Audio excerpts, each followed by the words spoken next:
প্রণাম ভিউয়ার্স, আমি ব্রহ্মানন্দ কুলবধূ তথা ব্রহ্ম বাবা। আমার পিতা মাতার দেওয়া নাম রবীন্দ্রনাথ মুখোপাধ্যায়। আমার গুহ্যবিদ্যা দুর্লভ তথ্য চ্যানেলে আপনাদের সবাইকে স্বাগত। আজ একটি বিশেষ তথ্য দিতে এলাম।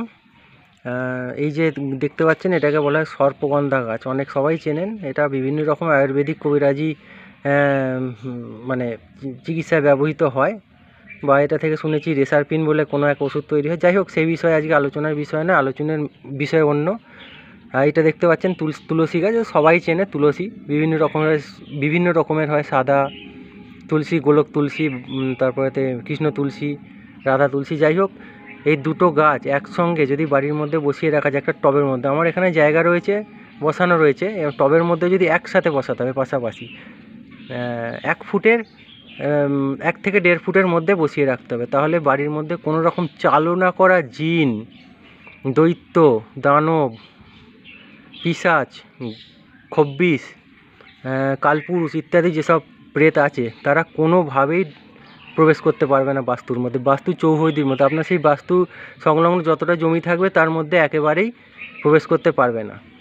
আর যদি কারোর ওপর জিনের প্রভাব বা কোনো রকম খব্বিশ ইত্যাদি দৈত্য দানব বা কোনো রকম কালপুরুষ অশুভ শক্তির মানে ব্যাড এন্টিটির নেগেটিভ এনার্জির প্রভাব পড়ে থাকে বা পড়ার সম্ভাবনা দেখা দেয় বা বোঝা যায়, তাহলে যে কোনো শনিবার দিন বা মঙ্গলবার দিন এই এই সর্পগন্ধা গাছের কিছুটা শেকড় কেটে নিয়ে, আর তুলসীর কিছুটা শেকড় তুলে নিয়ে, মানে কেটে নিয়ে লোহার মাদুলি চাই, নাহলে কাজ হবে না, কালো কাঠ দিয়ে গলায় বা কোমরে, বা ছেলে হলে ডান হাতে আর মেয়ে হলে বাঁ হাতে ধারণ করতে হবে। তাহলে কোনো রকম আপনার ওই অশুভ শক্তি, মানে যে কোনো রকম ব্যাড এন্টিটিস, মানে খব্বিশ, জিন, পিশাচ, দৈত্য, দানব, এমনকি ব্রহ্মদৈত্যর ওপরও কাজ করবে।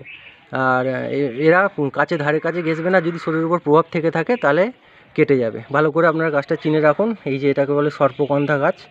দেখুন, এই যে ফল হয়েছে, সারা বছরই প্রায় ফল হয়, ফুলও হয়। আমাদের পশ্চিমবঙ্গ, বাংলাদেশের সর্বত্র হয় এই সর্পগন্ধা গাছ, প্রতিটি জমিতে। তুলসী তো সারা ভারত বাংলাদেশ মিলিয়ে সর্বত্রই এই তুলসী গাছ পাওয়া যায়। যাই হোক, আপনাদের সবাইকে প্রণাম জানাচ্ছি। সবাই ভালো থাকুন। মহাকাল ভৈরব, মা দক্ষিণাকালীর কৃপায় এইটুকুই আমার বলার ছিল আজকের ভিডিওয়। জয় মহাকাল ভৈরব, জয় মা দক্ষিণাকালী। আর একটু ভিডিওটা শেয়ার করে দেবেন, লাইক কমেন্ট করে দেবেন, যাতে আমার উৎসাহ বাড়ে এবং